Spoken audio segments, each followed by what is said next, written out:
noches a todos. A ver, yo prendo el micrófono. Buenas noches. Ahora sí me escucho muy bien. ¿Cómo han estado? ¿Hay alguna persona que venga nueva hoy? Todas las caras son como conocidas. ¿Vienes nuevo? Bienvenidos a ustedes dos que vienen hoy por primera vez. Les voy a presentar Aprender, Servir y Vivir. Es un grupo que simplemente nos acerca para que tengamos una relación más cercana con Dios, para que experimentemos a un Dios vivo y que es cercano a nosotros, que es un Dios que está presente.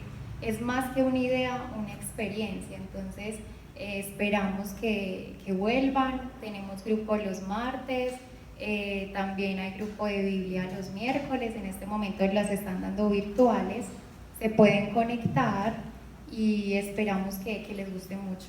El servicio, la formación que dan en Aprender, Servir y Vivir es sencillo, pero es muy profundo, porque ayuda a volver experiencia a los que nos cuesta un poquito bajar al corazón la idea de Dios. Entonces, bienvenidos a todos. Empecemos con una oración para que le entreguemos a Dios, a nuestro Padre, este momento y este espacio. Entonces, Dios tierno y fiel, quiero entregarte esta noche, quiero entregarte estos corazones que están acá, que han venido sedientos de tu palabra. Quiero entregarte a todos los que están conectados viendo este grupo, para que a través de mí, de mis palabras, toques muchos corazones, para que mis palabras sean como un carbón encendido que avive en el fuego de estos corazones. Te pido, Padre, que quites estructuras de la mente, que pases renovando corazones, que si hay alguien con dolor, soledad, con dudas, en esta noche pueda descansar en ti, en tu santísima presencia. Jesús, Espíritu Santo, ustedes son los protagonistas de esta noche. Confío en ustedes, les entrego este espacio, les entrego cada una de mis palabras, que no sean motivo de confusión para absolutamente nadie. Si son palabras que no vienen de ti, que no salgan de mi boca. Bendigo a cada persona, bendigo este lugar, bendigo cada corazón. Tu deseo es que tengamos vida en abundancia y que seamos libres. Y para eso me has usado esta noche, para venir acá a hablar de lo que has hecho en mi vida y lo que quieres hacer en la vida de cada uno de los que acá están. Te bendigo, te glorifico y te exalto, y que para ti sea todo el poder y la gloria. Bueno, el tema que hoy vamos a tratar es un tema que a mí en lo personal me toca las fibras de mi alma, lo más profundo de mi ser, porque en el camino espiritual es algo que a mí me costó un poquito llegar como a vivirlo, y hoy lo quiero compartir con ustedes porque me parece que es de esos temas que son necesarios para uno quizás adelantar en este camino y para uno salir de quizás la esclavitud del lugar donde uno está, pero que Dios lo quiera llevar a uno un poquito más adelante. El tema es descansar en Dios. Como ven, es un tema que suena muy poético y muy lindo, pero que a veces a nosotros nos cuesta un poquito de trabajo. Y lo voy a compartir como en 6 punticos que hablan como de mi experiencia en este camino y de cómo hoy no soy la misma mujer que era hace 1 año o 2 años, y cuáles han sido como los pasos que he podido identificar que me han ayudado a poder lograr descansar en Dios. El primero de los 6 puntos es conocerlo. Yo creo que uno de los problemas muy grandes que nosotros tenemos a la hora de vivir la fe es que tenemos una idea diferente de lo que es Dios. Nosotros hemos aprendido conceptos de lo que es Dios, hemos escuchado, y a través de la experiencia de nuestro crecimiento, cuando nos dicen Dios, tenemos una determinada idea. El problema que muchos de nosotros tenemos no es realmente con Dios, sino con la idea que tenemos de Dios. Entonces, lo primero es renunciar a la idea y a la estructura que yo tengo en mi mente de lo que es Dios. Nosotros estamos pensando en un Dios que es dictador, en un Dios que es poderoso, así como alejado y súper por encima de nosotros, que obviamente no es nada cercano. Y estamos pensando en ese Dios que cuando nosotros somos niños nos dicen: si usted se porta mal, Dios lo castiga. o si se porta mal no le va a traer el niño Jesús.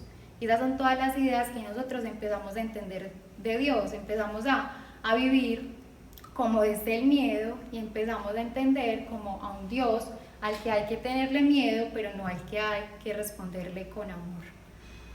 Entonces, el primer paso es conocer a ese Dios tal cual es, acercarnos a Él con toda la sinceridad y decirles: Dios, yo quiero conocerte como tú eres y no la idea que yo tengo de lo que tú eres, lo que me han enseñado, lo que yo he escuchado, sino que yo quiero que te presentes a mí, te reveles como lo que tú quieres ser para mí, lo que tú quieres que yo vea de ti. Nosotros incluso como seres humanos, cuando nosotros nos hablan como determinada cosa, nosotros ya tenemos una preconcepción. Entonces, por ejemplo, a nosotros nos dicen Dios es Padre y nosotros pensamos en Dios como papá, y los que han tenido una buena experiencia con su papá y es un papá tierno y cercano, van a poder pensar en un Dios bueno. Pero en cambio los que han tenido una experiencia que ha sido de abandono o de ausencia de su papá, van a pensar en que Dios es un Dios que abandona, un Dios que es distante, o quizás los que no han tenido como la oportunidad de crecer con su papá porque murió cuando eran pequeños, lo que van a pensar es como la mente en blanco y no van a tener como esa idea de lo que hace Dios como papá, que es proteger, que es cuidar, que es acompañar, porque nunca han vivido eso con sus papás terrenales. Entonces eso es lo que necesitamos empezar a sanar, esas preconcepciones, esas heridas, esas ideas que nosotros tenemos en la mente y que nos hacen que bloqueemos la relación con Dios, porque no es un Dios que nosotros conocemos realmente, sino es un Dios que nosotros hemos fabricado. Porque muchas veces no es que nosotros estemos creados a la imagen y semejanza de Dios, sino que nosotros tenemos un Dios a nuestra imagen y semejanza. Y eso es lo que hace que nosotros tengamos como ese bloqueo a la hora de nosotros relacionarnos como Dios en su máxima expresión. Incluso cuando Jesús vino en su tiempo, lo que él hizo fue revolucionario, porque los judíos en ese tiempo lo que hacían era obedecer a un Dios y mantenerlo contento. Entonces, por ejemplo, ellos, para mantener contento a su Dios, lo que hacían era que el primer hijo que ellos tenían lo sacrificaban para que el Dios le mandara la lluvia o para que los bendijera con cosechas, y eso es muchas veces lo que nosotros seguimos haciendo con Dios. Seguimos tratando de vivir en compromiso, en responsabilidad, para que Dios nos bendiga y nos conceda lo que nosotros necesitamos, pero no porque lo conocemos tal y como es. Yo viví mucho tiempo de esta manera. Incluso yo soy hija de unos padres católicos. Cuando era muy pequeña, pues yo no tenía idea como de Dios, de lo que era ir a misa ni absolutamente nada de esto, hasta mis 9 años. Cuando yo tenía ya 9 años, resulta que mi mamá, escuchando una emisora, de la nada empezó a vivir su proceso de conversión, y de un momento a otro empezó en mi casa que debíamos ir a la Eucaristía todos los domingos y que debíamos hacer el rosario todos los días. Yo no estaba acostumbrada a absolutamente nada de esto, ni siquiera a mis hermanitos, y empezó esta enseñanza de Dios a que hay que cumplirle para tenerlo contento. Yo no lo hacía por amor, ni entendía el significado de la Eucaristía como lo entiendo ahora, y sin embargo creo que mi relación con Dios en ese tiempo era una relación de miedo. Incluso yo empecé a vivir sola cuando tenía 16 años, porque me vine a estudiar acá a Medellín, la universidad, y ya yo estando sola pues podía decidir si iba o no los fines de semana a misa, pero sin embargo yo no era capaz de dejarlo hacer, porque hay que estar del lado de los buenos y porque seguro si yo no voy a misa Dios no va a estar contento. Entonces podía tener muchos finales, muchos trabajos, mucho que hacer, pero yo no era capaz de dejar de ir a misa. Entonces me levantaba súper temprano para ir a misa de 7 de la mañana, y la sensación que tenía es lo más triste del mundo, porque yo sentía como ya cumplí, ya tuve mi responsabilidad, ya Dios está en deuda conmigo y como mínimo pues entonces me va a bendecir esta semana. Incluso recuerdo mucho que estando en ese tiempo, fueron como 2 o 3 veces que yo no fui a Eucaristía un domingo, y la siguiente semana me fue súper mal, y yo le echaba la responsabilidad, era porque Dios estaba enojado y obviamente como no le había cumplido, no me iba a bendecir. Esas son Esos son los tipos de ideas que nosotros tenemos que no corresponden al Dios que realmente es, al Dios que yo ahora conozco y que seguro muchos de ustedes ahora conocen. Y es un Dios que es totalmente diferente. Es el Dios que nos vino a mostrar Jesús. Cuando Jesús empezó a llamar a Dios Padre, obviamente los judíos se aterrorizaron y pensaron, este atrevido, ¿cómo le dice a Dios Padre? ¿Cómo se atribuye ser hijo de Dios? Si nosotros tenemos 700, 800 normas que hay que cumplir. Obviamente Jesús resumió estas normas en uno, el mandamiento del amor. Amen a Dios con todo su corazón, con toda su alma, con todas sus fuerzas, y al prójimo como a ustedes mismos. Y ellos tenían 800 normas, Jesús las resumió en uno. Les parecía un escándalo, pero aún más un escándalo atreverse a decirle a Dios Padre, y no solo le dijo Padre, sino que hubo un momento en el que le dijo Abba, o sea, papito, en la forma más tierna en que un niño se refiere a su papá. Entonces se pueden imaginar ustedes lo que hizo Jesús con la mentalidad de las personas de ese tiempo. Incluso Jesús tuvo una frase muy bonita que decía, quien me ha visto a mí, ha visto a mi Padre. Y de eso se trata. Jesús vino a mostrarnos la cara de Dios tal y como es. Y me pasó algo muy bonito cuando estaba preparando como este tema. A mi mente se vino como la idea de varios textos bíblicos. Yo decía, este es el texto que quiero para el punto de que para yo descansar en Dios, tengo primero que conocerlo tal y como es. Y quería un texto del Antiguo y del Nuevo Testamento para primero empezar diciendo que Dios es fiel y es bueno, lo ha sido antes, lo es ahora y lo va a seguir haciendo. Entonces dije, bueno, uno del Antiguo Testamento, uno del Nuevo Testamento, y el del Nuevo Testamento ya lo tenía, que es un evangelio que ha sido muy especial para mí, y es el de Talita Cumi, el cuando Jesús primero sana una hemorroísa y luego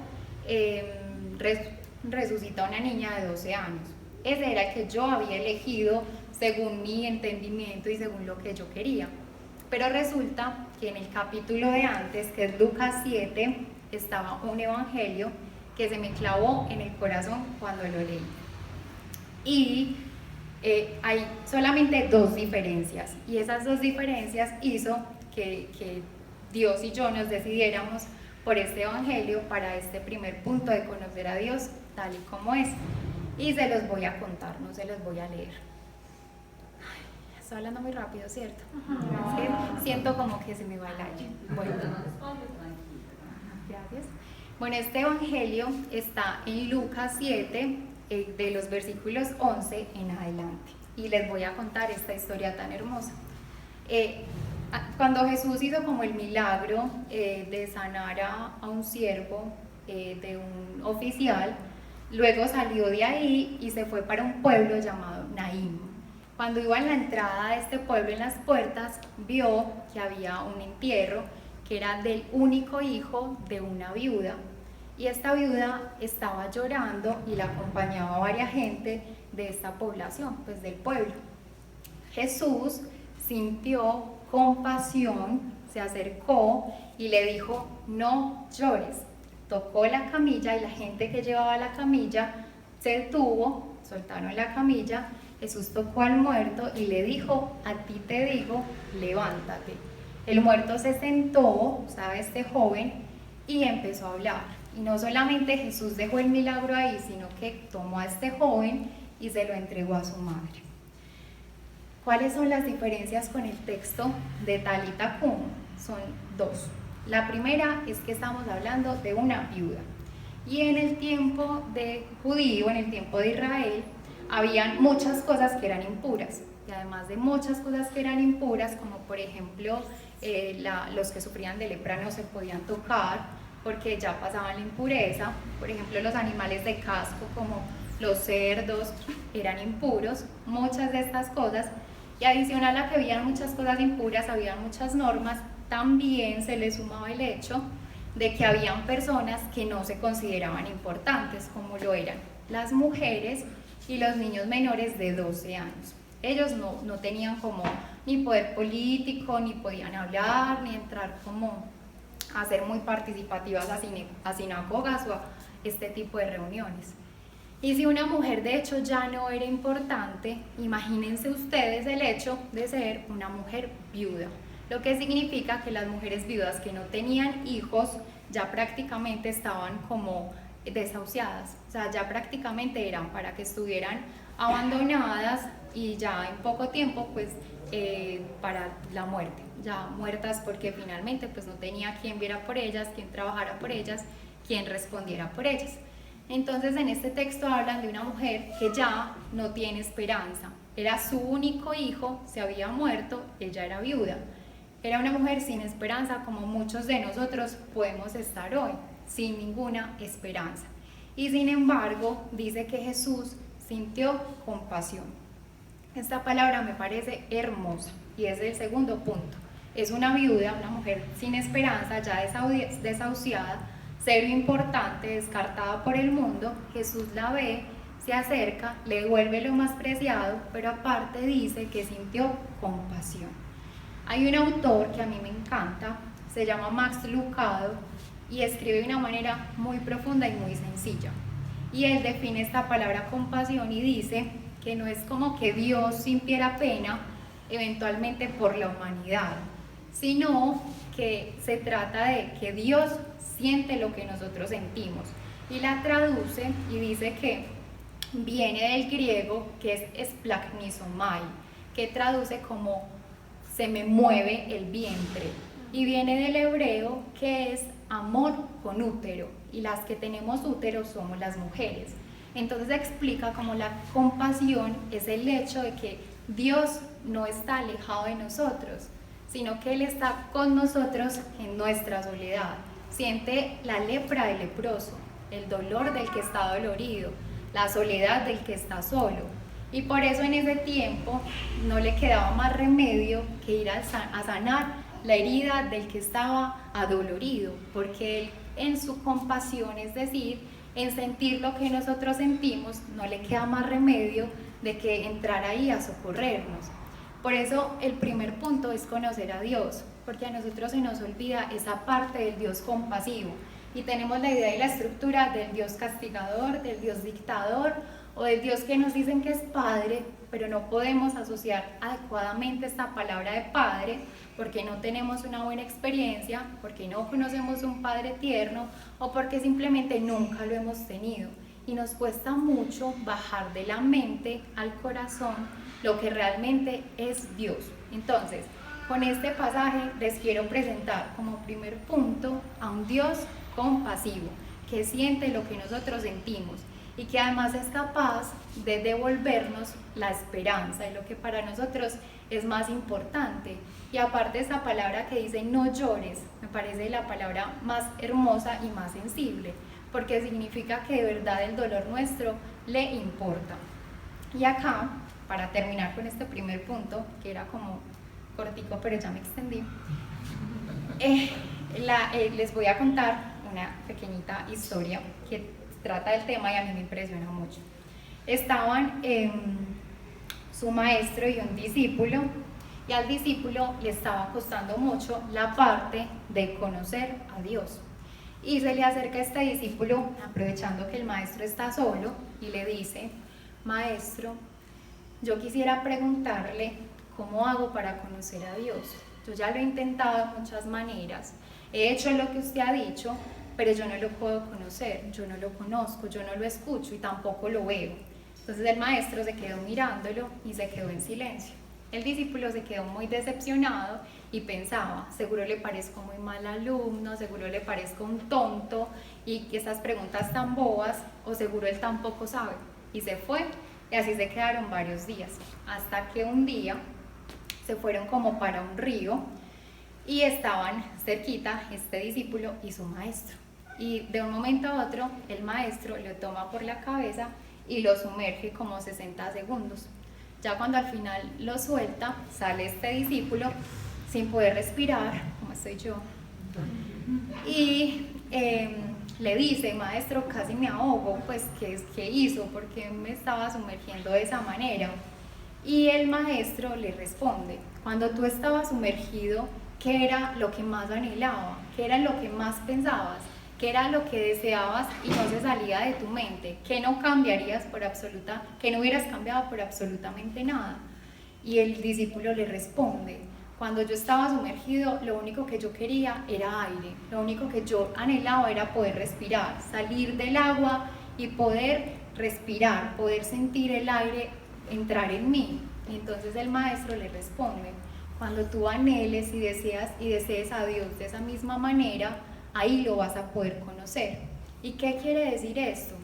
Que Dios está para nosotros siempre, pero resulta que para nosotros Él es una alternativa, una opción, y como lo era para mí, era un salvavidas, para que de pronto me fuera bien y mantenerlo contento de alguna manera. Y en la palabra lo dice: en el momento en el que ustedes me busquen de todo corazón, ustedes me van a encontrar. Porque Dios ya se hizo el encontradizo para nosotros. Los que tenemos problemas para ir a buscarlo con sinceridad somos nosotros. Entonces, aquí este primer punto para descansar en Dios es conocer a Dios. Porque en el momento en el que nosotros conozcamos a ese Dios que se derrite por nosotros, en ese momento vamos a poder entender que no vamos a estar en mejores manos. Que Él es un papá que nos ama y que realmente quiere nuestro bien. Entonces, primer punto, conocer a Dios tal y como es, acercarnos a Él para conocerlo. El segundo punto para descansar en Dios es confiar en Él. Esta parte parecería como muy obvia, muy fácil, pero realmente a veces nos cuesta mucho. Y este segundo punto depende mucho del primero, porque nosotros podemos confiar en Dios en la medida en que nosotros tengamos una experiencia de Dios. Si tenemos una experiencia de Dios que es poquita, vamos a confiar poquito. Y si tenemos una experiencia de Dios amplia, vamos a poder confiar un poquito más. Si nosotros tenemos la experiencia de un Dios bueno, vamos a confiar en el Dios bueno. Y Dios a nosotros nos ha hecho muchas promesas, no solamente personales, sino que también son generales. La palabra está llena de promesas hermosas. No te voy a dejar solo, te voy a acompañar todos los días hasta el fin del mundo. ¿Y cuántos de nosotros nos sentimos solos tan a menudo? Y nosotros estamos escuchando muchas voces y aprendemos a confiar en lo demás, pero le soltamos la confianza a Dios de una manera muy sencilla. Y resulta que hay una explicación por la cual a nosotros en principio nos cuesta un poquito más la confianza. Y es que nosotros tenemos esa herida desde el principio de los tiempos. Todos acá conocemos la historia del Génesis, la caída y el pecado, cuando llega el enemigo, la serpiente, que era el animal más astuto, y le dice a Eva que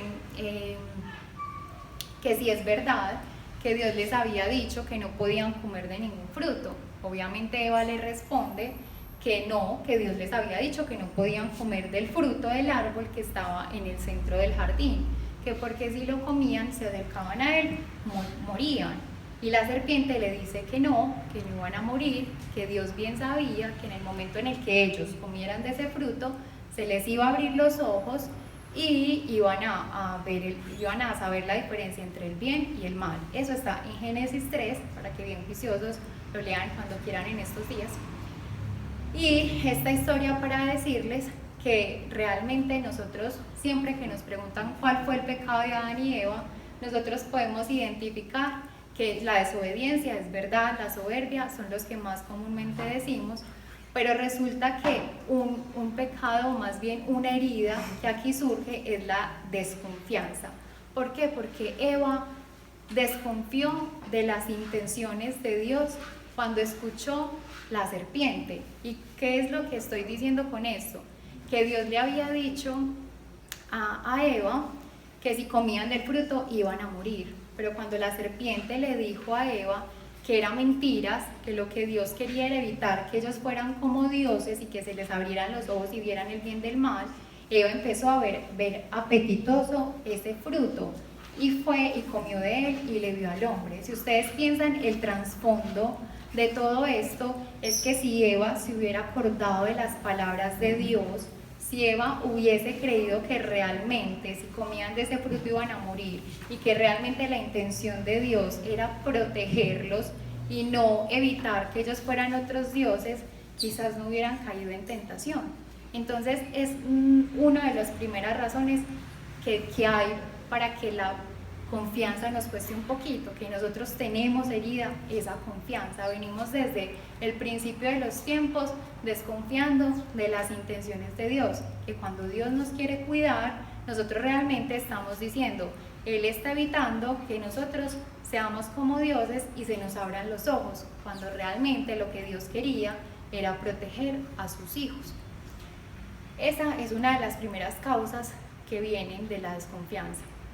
Hay otra de las razones, y es que nosotros culturalmente también estamos programados para desconfiar. A nosotros nos enseñan que que papaya partida, papaya comida, y que el vivo vive del bobo. Entonces cada quien se está cuidando de realmente confiar demasiado, porque puede salir muy lastimado.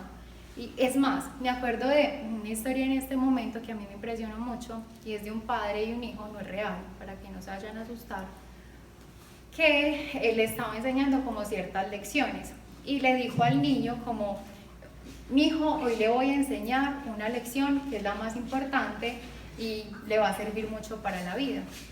Entonces el niño le dijo, claro papá, y el papá le dice al niño, súbete al balcón. El niño feliz fue y se subió al balcón porque su papá le iba a enseñar algo nuevo. Ya cuando estaba el niño en el balcón le dice, listo papá, y entonces el papá le dice, súbete a la baranda. El niño pues le dice, listo papá, y se sube a la baranda, y el papá le dice, tírate. Y el niño ya asustado le dice, no papá, me golpeo. Y el papá le dice, no, dale que yo te atrapo. Y se tira el niño y el papá se corre. Y el niño ahí en el piso, ya súper raspado, le pregunta al papá que por qué no lo atrapó. Y el papá le responde, primera lección, no confíe ni en su propia sombra. Y eso muchas veces nos pasa a nosotros, que es la enseñanza que estamos dando y la enseñanza que estamos recibiendo. Confiar está mal. Entonces nosotros confiar y darle el voto de confianza a Dios, aparte de la herida que tenemos de no confiar en sus intenciones, no confiamos fácilmente. Y como no lo conocemos, que es el primer punto, aún menos. Además de todo esto que les mencioné, la herida desde Adán y Eva, que culturalmente estamos como diseñados para la desconfianza, viene el punto de que a veces nos cuesta mucho la parte de la razón. Hay mucha gente que normalmente uno escucha que dice, yo soy muy emocional, pero hay otra gente que dice, es que yo soy muy racional. Entonces a mí me cuesta mucho como que me convenzan, y yo si no entiendo las cosas, entonces no las puedo procesar, y entonces no las puedo volver experiencia y no las puedo vivir porque realmente no las entiendo. Y si yo no las entiendo y no las razono, pues de ahí no sigo para ninguna parte y me bloqueo. Y esta parte de la razón, el pensar mucho, el razonar tanto, hacen que la fe se apague un poquito, hace que la confianza no sea posible, porque realmente no todo lo podemos entender. Hay cosas que simplemente tenemos que dar el paso de fe y creer. Y esto nos cuesta aún más. Hay una historia de San Agustín que es muy linda. Yo soy una persona que pienso mucho, y si a mí realmente no me convence, yo no me arriesgo, porque es una parte que tenemos. O sea, nosotros queremos las cosas seguras, el control, y cuando hay incertidumbre y cuando la cosa no es segura y cuando posiblemente puede salir mal, uno piensa todos los pros, todas las contra y todas las cosas, y si no le sale bien la fórmula matemática, uno no se atreve a dar el paso. Y esta historia a mí me ha ayudado mucho, porque yo soy de las que pregunto y pregunto y pregunto, y si la respuesta no me satisface, pues entonces no lo hago. Yo recuerdo mucho cuando yo llegué a Sanación de Corazón, y a mí me la dio Mariana Álvarez, y siempre le hacía como 3.800 preguntas, que a pesar de María, o sea, me tuvo la paciencia más impresionante, y incluso me decía, no te preocupes, que a la final vamos a hacer una reunión y vamos a solucionar todas las preguntas. Yo no sé, pero las miramos con alguien. Y en ese montón de preguntas no era algo que a mí me hiciera bien, y la respuesta tampoco me iba a hacer avanzar en la fe, sino que simplemente son de esas cosas que humanamente hacen que uno se bloquee y se quede en el camino con la excusa de que no entiendo, de que realmente mi mente no me da. Si yo no puedo ver, entonces no existe. Si yo no puedo tocar, entonces no existe. si yo con inteligencia no puedo desmenuzar algo, definitivamente por acá no es. Entonces, esta historia a mí me ayudó mucho y me ha ayudado mucho para aprender a descansar en Dios. Y es que estaba San Agustín caminando como por una playa, había un mar y una arenita, y había un niño, y él estaba súper abrumado, intentando entender el misterio de la Santísima Trinidad. A él no le daba por ninguna parte Padre, Hijo, Espíritu Santo, son 3 personas pero es una, no entendía, entonces él súper abrumado quería entender y salió a caminar por la playa.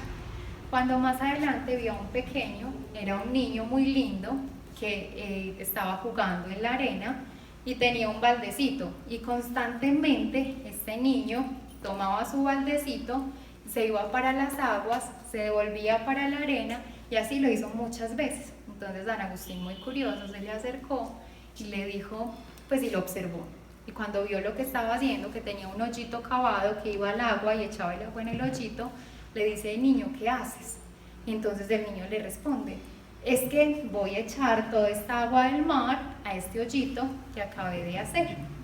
San Agustín se ríe y le dice, eso es imposible. Y el niño le responde, más imposible es hacer lo que estás pretendiendo hacer, intentar meter el misterio de Dios en tu mente tan pequeña. Y eso es lo que nos pasa muchas veces, como no podemos meter en nuestro entendimiento y en nuestra mente todo lo que es la experiencia y todo lo que es Dios, entonces finalmente decidimos no arriesgarnos. Pero a veces no todo lo tenemos que entender, a veces simplemente lo que significa es que tenemos que arriesgarnos, dar el paso de fe, decir, Señor, quiero conocerte, y empezar a confiar en Dios y en su voluntad, que es buena, que es agradable y que es perfecta. Eso a uno se lo dicen muchas veces, pero cuando uno está sufriendo, cuando uno está en situaciones que uno no puede entender, cuesta muchísimo aceptar, cuesta muchísimo decir, sí confío, pero es lo que nosotros debemos hacer como hijos en respuesta a ese amor y a esa compasión que Él nos tiene, porque si ya sabemos que Él siente lo que nosotros sentimos, obviamente Dios no nos va a dejar solos ni en medio del camino, sino que tenemos que vivir un proceso que a veces es largo, a veces puede doler, pero Dios no nos va a defraudar. Y acá les tengo ya no es una historia, sino porque me gustan mucho, sino que ya es bíblico, para explicarles que muchas veces la lógica de Dios no es nuestra lógica, ni los caminos de Dios son nuestros caminos. Y eso a nosotros nos cuesta mucho, porque nosotros quisiéramos que se hiciera a nuestra manera, a nuestra forma, y que el camino fuera por donde nosotros quisiéramos y que no se desviara. Pero así no funciona. Normalmente con Dios es al revés. Y normalmente Dios siempre, o sea, escuchen esta palabra, siempre responde a nuestras oraciones, pero Él lo hace desde una perspectiva más amplia, con un conocimiento más amplio y con un amor grande y profundo por nosotros. Pero nosotros no lo entendemos en el momento, nosotros lo podemos entender después cuando ya hemos pasado el proceso. Y esta historia es la historia que está en Primera de Reyes, capítulo 17, de los versículos 8 en adelante.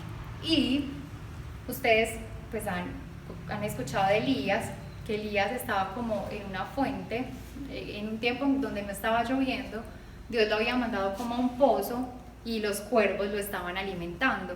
Pero resulta que como no llovía, Dios le dijo que se fuera a Sarepta de Sidón y que allá iba a encontrar una viuda que lo iba a alimentar.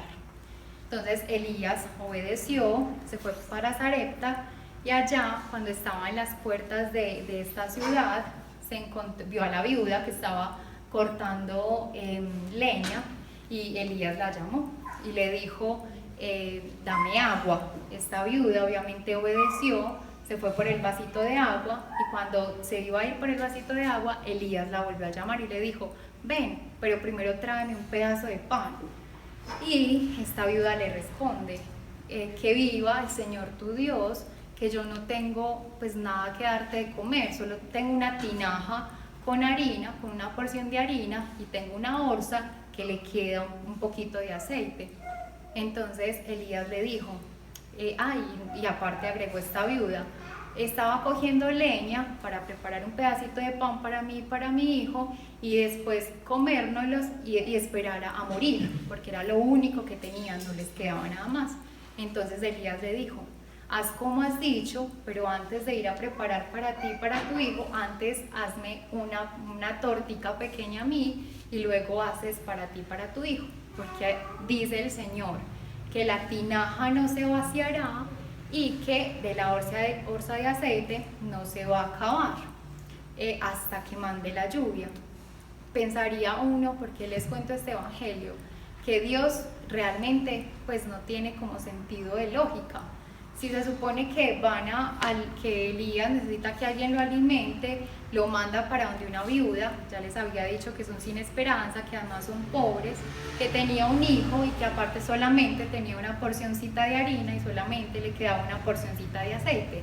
Pensaría uno, Dios, que todo lo sabe, debería haber mandado a Elías para donde una persona súper pudiente que hubiese podido alimentar a Elías, que era como quitarle un pelo a un gato, y que no hubiera sentido esta carencia, o que lo hubiera podido alimentar con mucha abundancia o sin costarle tanto. Por aquí hay dos cosas muy bonitas: la confianza de esta viuda, porque yo me imagino que yo, donde fuera la viuda y llegue Elías a decirme que le dé mi pan y mi aceite y solo tengo un poquito para mí, para mi hijo, y ya después nos vamos a morir, yo pensaría, pues le voy a regalar los últimos 5 minutos que me van a quedar, porque prácticamente pues estaría sacrificando a mí y a mi hijo por darle de comer.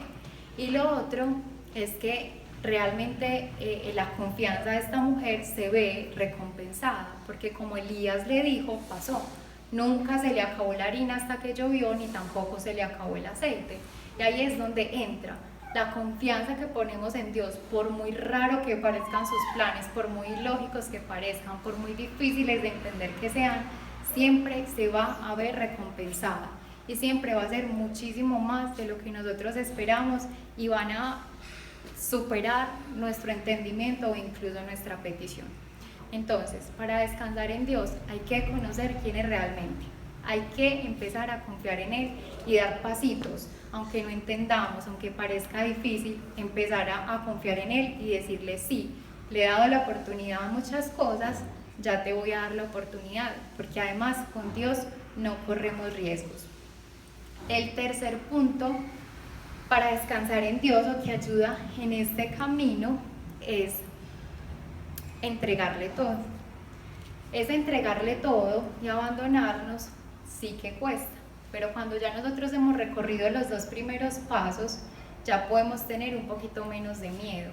Pero a veces nosotros los hombres somos muy apegados a muchas cosas, y nosotros quizás queremos entregarle un pedacito pero quedarnos con otro, porque no queremos renunciar a eso, porque nos gusta mucho, porque creemos que nos hace mucho bien, porque nos da miedo además de que si nosotros le entregamos eso a Dios, posiblemente no lo quite, porque muchas veces pasa. Cuando uno le entrega cosas a Dios, Dios no se lo quita, porque Dios no quita, Dios reemplaza, y siempre lo que hace es por bien nuestro. Acuérdense, es un Dios compasivo, que siente lo que nosotros sentimos, la soledad, las heridas, el abandono, todo eso lo siente Dios porque somos sus hijos, y Él lo siente en las entrañas.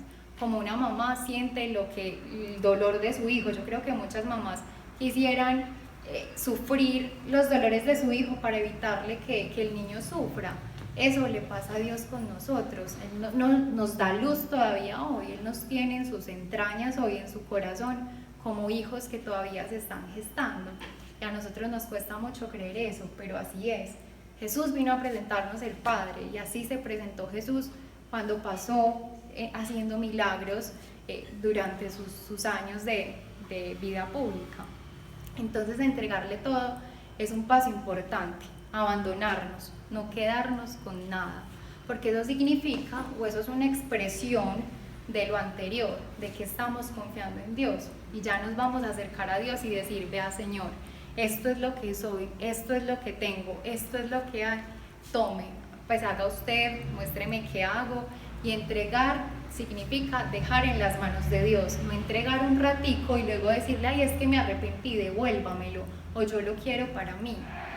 Y hay una frase que a mí me encanta y me impresiona mucho, y es que dime qué te angustia, dime qué te quita la paz, dime qué te quita el sueño, y yo te digo quién es tu verdadero Dios.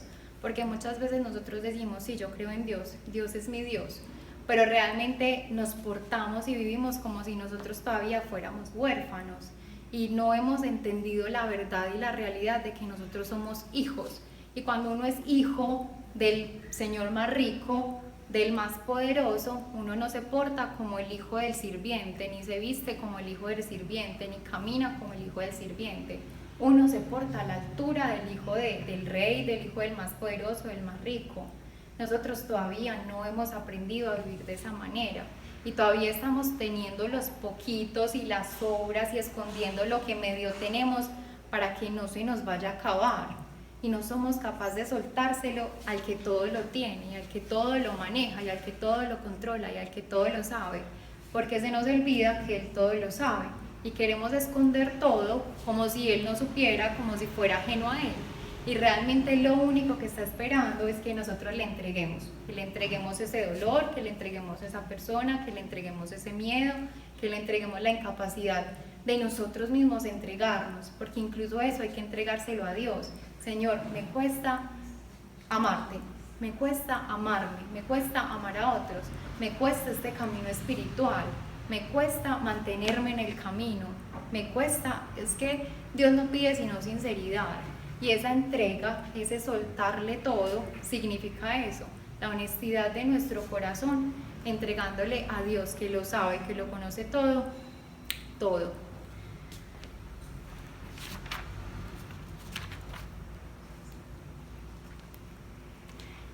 Aquí en este entregarle todo, estaba mirando qué pasaje bíblico había mirado y vi uno muy hermoso, y es uno que conocemos todos acá, y es el pasaje de Abraham cuando el Señor le pide que entregue a Isaac. Si ustedes recuerdan, este pasaje está en Génesis y 22, Génesis 22, para que también los que quieran lo lean. Y resulta de que Dios llama a Abraham y le dice, Abraham, y Abraham le responde, aquí estoy, Señor. Y Dios le dice, entrégame al hijo que tú tanto amas en holocausto. Ve al país de Moria y ahí yo te voy a indicar el monte, y en ese monte tú me vas a sacrificar o entregar a tu hijo. Abraham acepta y se levanta muy de madrugada y se lleva a su hijo, lleva un burro, lleva sirvientes, lleva leña, pero él no lleva a más ofrendas. Incluso imagínense la tristeza cuando su hijo le pregunta, vamos a ir a hacer un sacrificio, pero ¿dónde está el cordero? No lo llevamos. Y Abraham lo que le contesta es que Dios proveerá. Y cuando están en ese alto, y ya Abraham tiene amarrado a su hijo, y está dispuesto a sacrificar el hijo que más ama, y que además era resultado de una promesa que Dios le había hecho, por la que había tenido que esperar muchísimos años, en ese momento Dios ve la fidelidad de Abraham, y que Abraham no se queda con nada, y que además los afectos en el corazón de Abraham estaban ordenados, primero Dios y lo demás añadidura. Cómo Dios se iba a resistir a la fe, a la respuesta de amor de Abraham. Obviamente Dios no nos va a hacer daño, y manda un ángel y le dice, no pongas la mano en el muchacho, y ven un cordero enredado entre unas maderitas, entre unos arbolitos ahí al lado. Eso mismo hace Dios con nosotros. Lo que nos pide, entréguenmelo, no lo hace porque nos quiera quitar lo que más queremos, lo hace porque Dios nos conoce y sabe que es lo mejor. Y Dios tiene una perspectiva más amplia que la que nosotros tenemos. Nosotros tenemos este momento y conocemos la circunstancia actual, pero nosotros no sabemos qué va a pasar mañana, qué va a venir después. Incluso nosotros el pasado ya lo hemos pasado y solamente se ha quedado como en nuestro recuerdo, y para muchos se ha convertido en herida. Pero Dios no tiene límite de tiempos. Dios conoce el pasado, el presente, el futuro de todos nosotros. Dios sabe absolutamente todo. Y nosotros seguimos viviendo como si todo dependiera de nosotros y como si nosotros pudiéramos tener el control de todo. Y nosotros no nos tenemos que encargar absolutamente de nada. O sea, tenemos que ir a buscar a nuestro papá entregarle todo y pedirle a Él, confiando en Él, que nos ayude a caminar, a seguir en el camino. Entonces, el tercer punto es entregarle todo al Señor. Ahora vamos a pasar al cuarto punto, que es la espera. Cuando uno le entrega al Señor, obviamente, muchas veces necesita vivir un proceso o va a ser procesado. Y este paso nos cuesta mucho y muchas veces muchos nos quedamos en el camino de descansar en el Señor porque no somos capaces de aguantar esta espera. Dios es el alfarero más perfecto que ustedes puedan conocer. Él no hace obras a medias, Él hace piedras preciosas y Él termina la obra y la lleva a feliz término, y ese feliz término significa que según su voluntad es la plenitud. O sea, Él a nosotros lo que quiere hacernos mientras estamos en este paso de la espera no es dejarnos en quietud, o quizás no es dejar de cumplirnos sus promesas, sino procesarnos de tal manera que nosotros estemos preparados para la bendición y la promesa que Él nos quiere entregar. Lo que tenemos que hacer en esta espera es simplemente confiar en que la obra va a llegar a feliz término y que si nos duele un poquito, ese sufrimiento es para forjar nuestro carácter, nuestra fortaleza y para quitar todas esas pieles que nosotros nos hemos puesto a lo largo del camino por miedos, por un montón de cosas y nos lleva a que seamos el diseño original, finalmente lo que el Señor creó y soñó para nosotros. Porque nosotros tenemos la huella exclusiva de la creación de Dios. No hay ninguno que tenga mi alma, ni el alma de uno de ustedes. Somos almas únicas, como solamente hay una huella, que es mi huella, y la huella de cada uno, así es el alma. Solamente existe el alma particular de cada uno, que es, además, tiene una esencia, un sello personal que Dios le ha puesto. Entonces esta espera no se tiene por qué volver como la espera en impaciencia, la espera en que realmente pienso que no va a llegar nada a mi vida, o la espera en la que quizás yo me siento bloqueado, siento que de acá no paso, siento que realmente en mi vida no está pasando nada. Y realmente en esta espera es cuando más está pasando. Es como cuando uno tiene un terreno y uno quiere sembrar muchas maticas o quiere sembrar algún producto, uno primero prepara la tierra, luego pone la semillita, luego espera que crezca la matica y luego da fruto, pero eso no es de la noche a la mañana, eso no pasa de que hoy me levanto y mañana listo, absolutamente no. Todo tiene un proceso y una espera, unos tiempos. Exactamente pasa lo mismo con la vida de nosotros.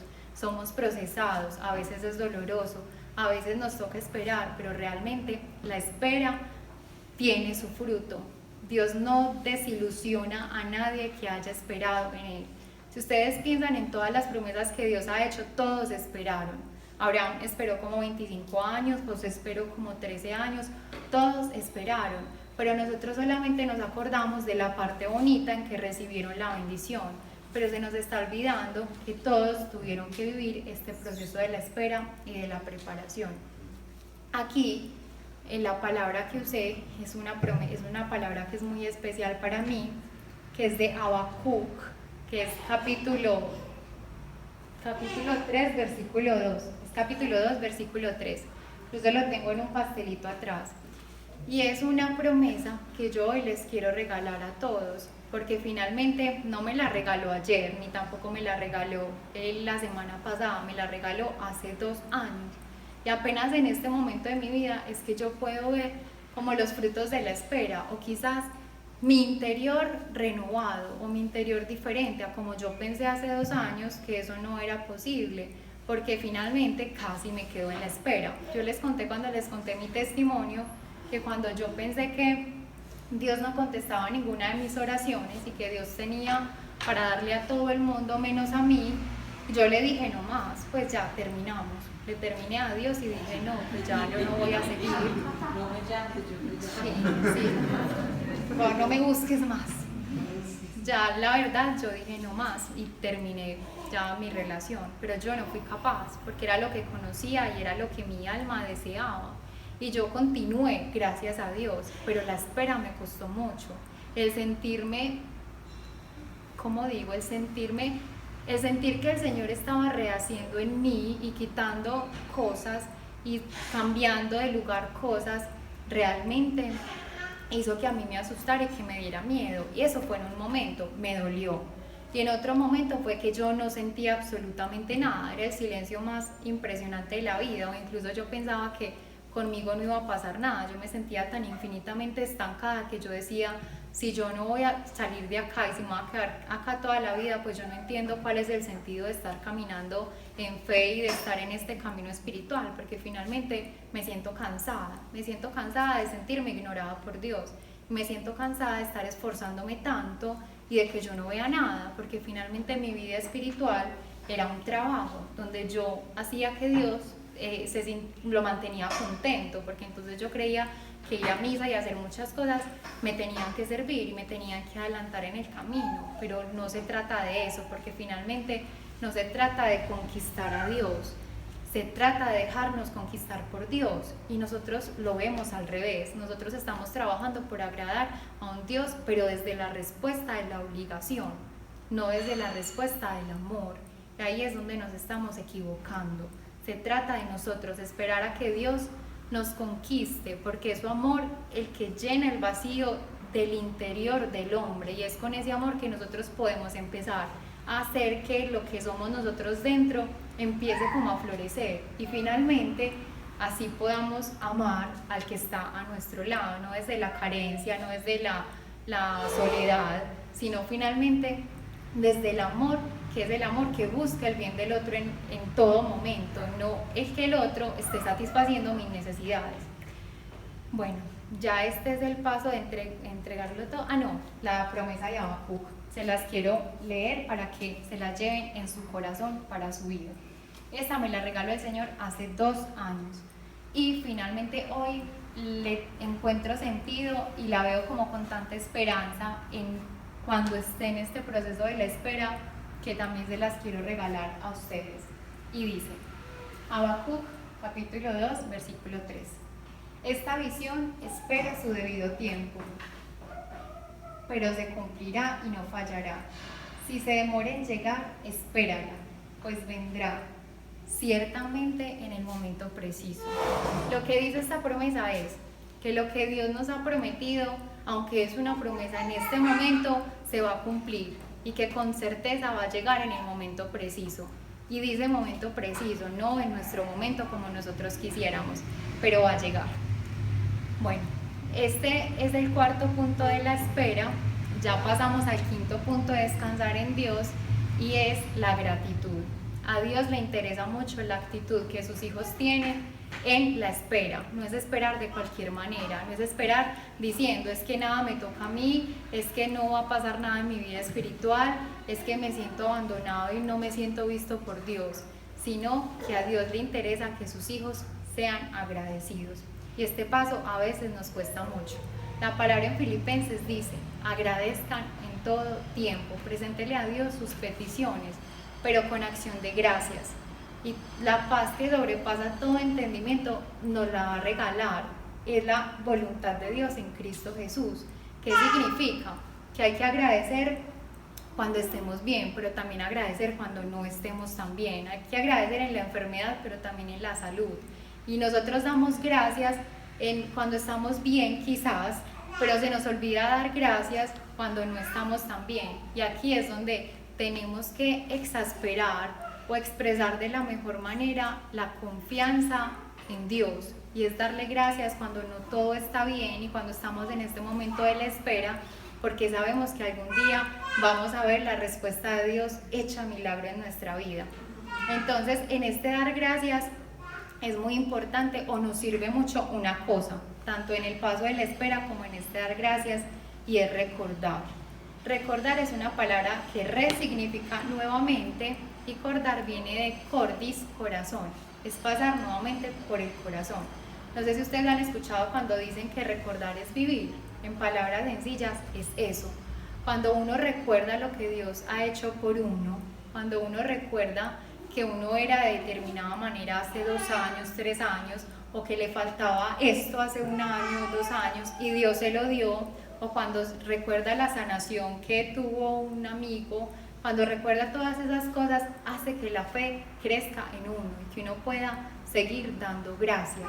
El recordar, el escuchar a otros. Por eso es tan importante contar el testimonio o escuchar el testimonio de alguien, porque eso hace que la fe pueda crecer en uno y que uno pueda empezar y seguir dando gracias y se pueda mantener en el momento.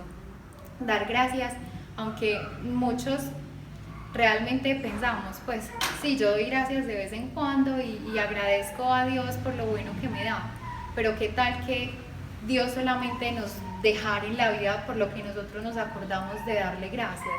Que hoy no le dimos gracias por mi mamá y la mamá se murió, o no le demos gracias por la comida y ya no hay comida. Dios es tan bueno que aunque nosotros no le demos gracias por todo, Él mantiene el sol sobre todos, la lluvia sobre todos, mantiene absolutamente todo lo necesario para nosotros porque nos ama y es un Dios compasivo.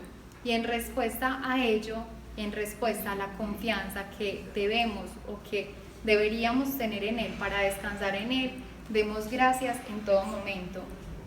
Hay una cosa hermosa que alguna vez vi y eran los votos como de dos esposos que se estaban casando y él le decía a ella: prometo recordar cuando la situación esté difícil, cuando quiera tirar la toalla, cuando ya me quiera ir, los momentos bonitos que pasamos, el por qué te elegí, y prometo recordar por qué me enamoré de ti.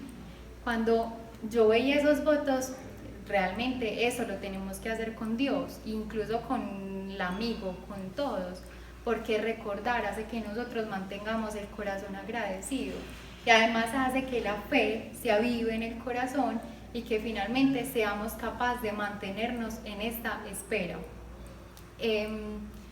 Les iba a hablar de un texto bíblico, pero ya no se los voy a contar porque yo ya veo que está muy tarde y de pronto se quedan dormidos. Bueno, sí, entonces se los voy a contar. Bueno, pero que conste que yo les advertí que fue con su libertad. Bueno, el texto para este punto de la gratitud es, no sé si ustedes obviamente han escuchado el libro de Daniel. Daniel, en su capítulo 3, tiene un texto demasiado hermoso y es este texto donde nos muestra la parte de la gratitud. En el tercer año de un rey, del rey Joaquín, si mal no recuerdo, Nabucodonosor fue a Judá y entonces Dios permitió que Joaquín cayera en manos de Nabucodonosor y se llevaron varios jóvenes de Israel, entre ellos Daniel y 3 hombres diferentes, que sus nombres originales eran, si mal no recuerdo, Azarías, Ananías y Misael. Cuando llegaron a Babilonia, Nabucodonosor y con toda pues su consorte de eunucos le cambiaron el nombre a estos israelitas y le pusieron a estos 3 de los que voy a hablar, Misac, Sidrac y Abdenago. Entonces estaban en todas las historias, pasamos a la historia de este punto de la gratitud, en que Nabucodonosor creó una estatua de oro y cuando sonara cualquier instrumento, toda la gente de todos los pueblos y regiones tenía que adorar a esta estatua de oro. Pero resulta de que estos 3 jóvenes eran fieles y ellos no iban a adorar ninguna estatua de oro porque ellos eran fieles a Dios.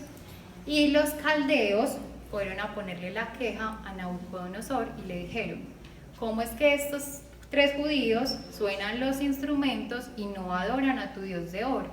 Nabucodonosor se enojó mucho y mandó llamar a Misac, a Sidrac y a Abdenago y les preguntó: ¿ustedes por qué no están adorando a mi estatua de oro si esto es un mandato? Y yo dije que los que no adoraran esta estatua los iba a mandar a quemar al fuego, al horno encendido. Que Dios los va a librar de eso o de mi mano. Entonces estos jóvenes fieles respondieron que realmente si Dios quería librarlos del fuego y de su mano, lo iba a hacer. Y que aunque ese Dios no quisiera librarlos, de todas maneras ellos no iban a adorar la estatua de oro. Finalmente Nabucodonosor se enojó tanto con esta respuesta que mandó encender el horno 7 veces más. y mandó llevar a estos 3 jóvenes al horno. Cuando llegaron al horno, los que estaban llevando a estos 3 jóvenes, incluso del fuego tan potente, se quemaron y murieron y arrojaron a los 3 jóvenes al fuego. Y en el fuego, en esta prueba tan infinitamente y absolutamente terrible, estos jóvenes empezaron a alabar y a darle gracias a Dios.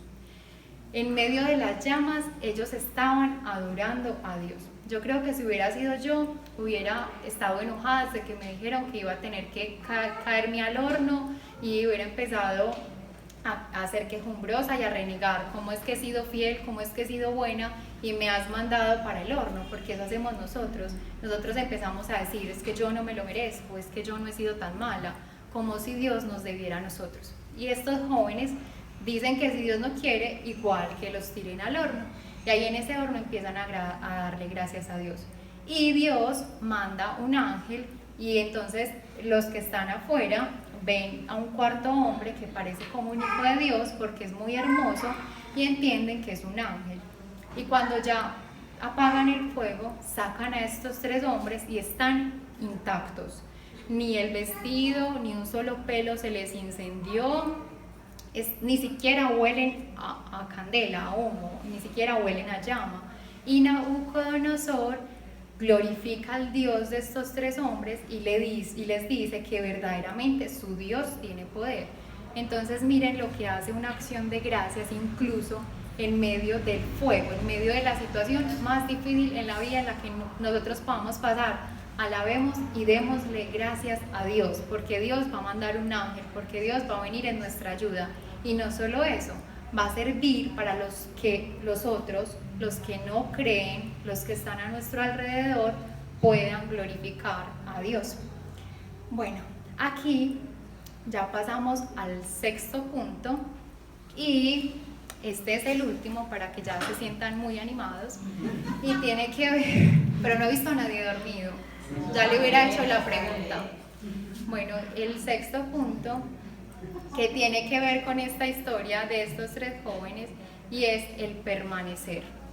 El permanecer fieles en el camino es muy importante. El permanecer, y nosotros, aunque ya parezca que la promesa no va a llegar, que lo que le hemos pedido a Dios definitivamente no se va a cumplir, que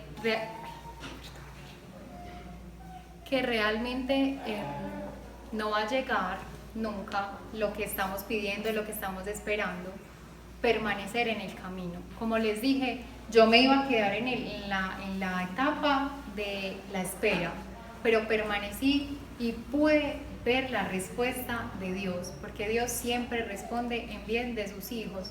Y en este permanecer, si no les voy a contar las 3 historias, pero les voy a contar que en el Evangelio de Juan dice 34 veces esta palabra, permanezcan, permanecer.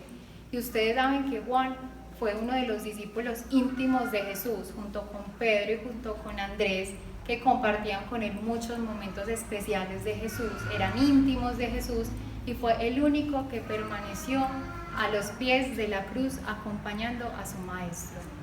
Y los otros 2 de permanecer son Jesús, que incluso oró en el huerto de Getsemaní: Padre, si es posible, aparta de mí este cáliz, pero que no se haga mi voluntad sino la tuya. Y sin embargo, Dios sabía que Jesús iba a ser exaltado después de su obediencia y de su entrega tan hermosa. Pero Jesús permaneció. Jesús, cuando Dios dijo no, continúa hasta la cruz, Jesús no dijo no, aquí me quedo. Jesús obedientemente continuó y permaneció, y por eso hoy es Señor de señores y está sentado a la derecha del Padre. Entonces, ya para terminar, la consecuencia de todos estos pasos son poder ver. Entonces, si nosotros conocemos a Dios tal como es, lo reconocemos compasivo, entendemos que Él a nosotros nos quiere como Padre y nos tiene en su corazón como una madre que le duelen las entrañas por nosotros, aprendemos a confiar en Él, le damos la oportunidad que le hemos dado a tantas cosas y que le hemos negado a Él. Finalmente le entregamos todo a su voluntad, somos dóciles, nos abandonamos, esperamos confiados en Él. Después de esta espera somos capaces de ser agradecidos en todo momento y permanecemos, hay una consecuencia de todo esto, y es poder ver las promesas de Dios cumplidas en nuestras vidas, poder ver que la espera tuvo su fruto, y es que ha llegado a nosotros lo que finalmente nos va a dar plenitud, porque Dios es fiel y Dios cumple siempre, o sea, siempre cumple sus promesas. Por eso nosotros elevemos las expectativas con Dios, porque cuando Dios nos dice algo, no está ni charlando, ni se arrepiente en 2 días, ni después dice, no, es que es una bobada, no se ha portado bien esta semana, mejor quitémosle la mitad de la promesa y solamente démosle un cuartico. Dios no es así. Dios sí nos prometió, Dios cumple. Y nos ama tan infinitamente que Él hace que nosotros aprendamos a confiar en Él para que nosotros podamos ver los milagros que finalmente uno ve. Yo soy testigo de ello. Yo puedo ver hoy los frutos de todo lo que he esperado y he vivido durante los años o los tiempos anteriores. En esta parte de ver hay una cosa que a mí me impresiona demasiado, y es que en la parte bíblica o en la Biblia hay una parte que dice como tienen ojos y no ven, tienen oídos y no oyen, porque han endurecido su corazón. Y la parte o lo que nos imposibilita a nosotros muchas veces descansar en Dios es que tenemos el corazón absolutamente cerrado. Tenemos el corazón donde no le queremos dar la oportunidad a Dios de hacer nada con nosotros, o se la damos a medias. Y el primer paso para nosotros descansar en Dios es abrir el corazón. Entonces, era lo que quería compartirles, y finalmente voy a terminar en este ver con una historia donde nos muestra que muchas veces nosotros le damos poder a tantas cosas y nos olvidamos que tenemos un Dios de poder que hace posible lo imposible. Y es que alguna vez estaba un sabio y había un guerrero muy poderoso en una región, y este guerrero poderoso pues no quería compartir con nadie su poderío. Entonces fue donde el sabio y le dijo que iba a terminar con su vida, pues porque él estaba celoso de que tuvieran que compartir como la fama. Entonces este sabio le respondió como, está bien, pero antes de que me quites la vida, yo quisiera pedirte un deseo. Y este guerrero poderoso le dijo, pues está bien, lo que me pidas, pues yo te lo doy, ya que vas a morir. Entonces el sabio le dijo, si tú eres un guerrero tan poderoso, yo quisiera que me trajeras la bestia más salvaje por la que la gente de la comarca se mantiene asustada, y me la trajeras muerta acá. Entonces este guerrero poderoso en 1 minuto saltó como a la selva y fue y cazó un tigre gigante con unos colmillos gigantes y se los tiró a los pies al sabio.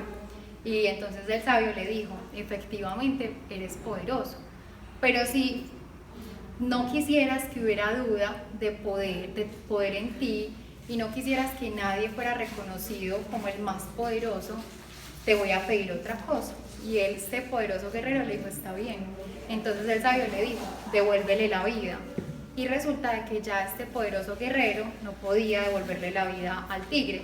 Entonces el sabio le dijo, finalmente no eres tan poderoso. ¿Y esto por qué se los cuento? Porque muchas veces nosotros le damos poder a cosas que no tienen el poder que tiene Dios, y a Dios le quitamos el poder que realmente sí tiene.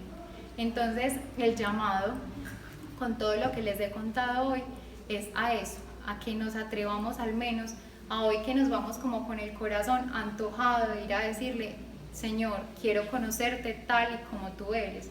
Quiero que te muestres como tú eres ante mí, y que me muestres lo compasivo que eres.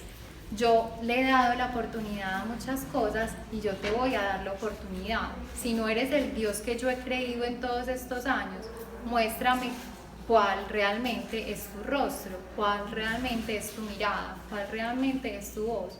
Y créanme que se van a sorprender, porque el Dios que nosotros hemos conocido, o al menos el que yo tenía durante 27 años de mi vida antes, no era para nada el Dios que hoy puedo decir conozco, porque es un Dios que me enternece. Y antes pasaba de decirle una oración a que me sorprendas, a que me abraces, ahora le digo quiero verte, y realmente me permite verlo en muchas cosas. De ese es el Dios que yo quiero que ustedes se antojen, porque es el Dios que no todos conocemos, y es el Dios que está esperando que nosotros le amemos de la manera en que Él nos ama. Eso es imposible porque Él nos ama de una manera tan infinita que nosotros podamos responder a ese amor. Pero sin embargo a veces es doloroso pensar en que Dios nos ama tanto y que nosotros desconfiamos tanto de Él, de sus promesas y de su amor, que preferimos echarnos a un costado y seguir controlando y seguir siendo autosuficientes y seguir siendo perfeccionistas en nuestra herida de confianza, porque a eso nos acostumbramos. Entonces quisiera que después de este compartir con ustedes al menos dijera, bueno, yo hoy no he logrado descansar en Dios absolutamente porque todavía soy autosuficiente, porque todavía soy controlador, y esas son respuestas a nuestra falta de fe, pero que al menos nos acerquemos un poquito a lo que es su mirada de Padre bueno. Y no hablo de un Padre cualquiera, hablo del Padre perfecto, el que ustedes imaginan en su mente sería el Padre con el que sueño. Ese es Dios. Así que voy a terminar con eso por hoy, sin antes terminar con una cosa. He dicho que voy a terminar por ahí 5 veces, pero esta es la verdadera. Esto es de verdad. En la última partecita como que quería contarles, y es que hay realmente nosotros en la vida, o al menos yo he podido ver en este último tiempo, que estamos como en una crisis de sentido de la vida. Hay un psicólogo que a mí me encanta, no me acuerdo el nombre porque es muy difícil de pronunciar, sé que el apellido es como Blair, y él dice que los seres humanos vamos olvidando mucho nuestros sueños y que entendemos la madurez como el resignarnos pacíficamente y vivir con lo que nos toca, cumpliendo un montón de requisitos sociales, pero nunca viviendo una vida propia. Entonces que el mundo nos ha enseñado que si queremos llegar a alguna parte tenemos que caminar livianos, y empezamos en el viaje botar cosas, desprendernos de cosas. Entonces él decía que resulta que en ese viaje, en ese intento por cumplir con los protocolos sociales y por la resignación de esta llamada madurez, botábamos cosas, y que resulta que esas cosas eran nuestras provisiones y nuestra agua. Entonces que finalmente sí íbamos más livianos en la vida, pero que nos estábamos muriendo de hambre y de sed. Y eso es lo que nos pasa a nosotros actualmente. Nosotros podemos tener trabajo, podemos tener una familia bonita, podemos tener lo que normalmente la sociedad nos dice que se debe tener, pero estamos vacíos por dentro. Hay mucha crisis de sentido de la vida. Y realmente yo no puedo decir que yo no lo he vivido, porque hace 2 años nada más estaba diciendo cuál es mi propósito, cuál es el sentido de la vida. Qué cansancio estar terminando ciclos y empezando otros, y uno para dónde va, y uno pues qué hace, cómo camina, y esa insatisfacción en el corazón. Y resulta de que lo primero que Dios me dio fue la identidad. Lo que siguió a darme la identidad fue sanar ese montón de cosas que habían en mi corazón, y lo otro fue darle sentido a mi vida. ¿Y cómo fue? Con el servicio, y el servicio es la expresión del amor. Entonces yo cuando les digo servicio no me refiero a que sean servicios gigantes y a que vayan a cárceles o fundaciones, no tenemos la oportunidad de hacer eso siempre, pero cuando les digo servicio, háganle caso a esos impulsos del corazón. Cuando se levanten con alguien en la mente, llámenlo, escríbanle, o cuando vayan por la calle y sientan que hay una persona que les está pidiendo y sientan un impulso, denle algo. Ese tipo de cosas llenan y dan sentido a la vida, porque nosotros fuimos creados para hacer don, para darnos a nosotros. Uno creería, y es muy extraño, que la felicidad es uno vivir para hacerse cargo de uno, para satisfacer sus necesidades, para darse gusto, y resulta que es todo lo contrario. Cuando uno se dedica a darse gusto, a satisfacerse a uno mismo, vive solo, vacío y sin sentido. Y cuando uno se da a los otros, resulta que ahí encuentra el sentido que no ha tenido. Una palabra a otro, un abrazo, una llamada, en la casa hacer algo bueno por alguien. Eso empieza, esas cositas pequeñas empiezan a darle sentido a la vida. ¿Por qué? Porque fuimos creados para darnos a otros. Nosotros tenemos algo dentro de nosotros para entregarle a otro, y los otros tienen algo para entregarnos a nosotros. Entonces se trata de dar y recibir. Ahí encontramos el sentido. Y si no me creen, pruébenlo. Hagan algo bueno por alguien. Vuelvan su vida, no solo servicios grandes, vuelvan su día a día un servicio, y bueno, no se los puedo jurar porque no se puede jurar, pero se los aseguro que me pueden hacer el reclamo después, incluso me pueden decir mentirosa, y es exacto, la plata de la entrada se les devuelve, pero es en serio, inténtenlo, y yo sé que no, y sé que le van a encontrar al menos un saborcito diferente a la vida. Y lo otro es que hay una promesa que yo encontré, y desde que encontré esa promesa me encanta. Yo no sé cuántos de ustedes, como yo, que antes era una persona que me costaba mucho controlar las lágrimas, y entonces yo lloraba con mucha facilidad, pues yo les contaba que empezaban con alguna oración y yo ya estaba llorando sin escuchar sino Padre, y a mí me parecía, yo me enojaba tanto y decía, bueno, yo por qué no puedo disimular cómo hace el resto de la humanidad que se queda tranquila, yo tengo que llorar para que todo el mundo medianamente me mire. Y encontré una promesa en el Salmo 126 que dice que el que siembra entre lágrimas cosechará entre sonrisas y cantares.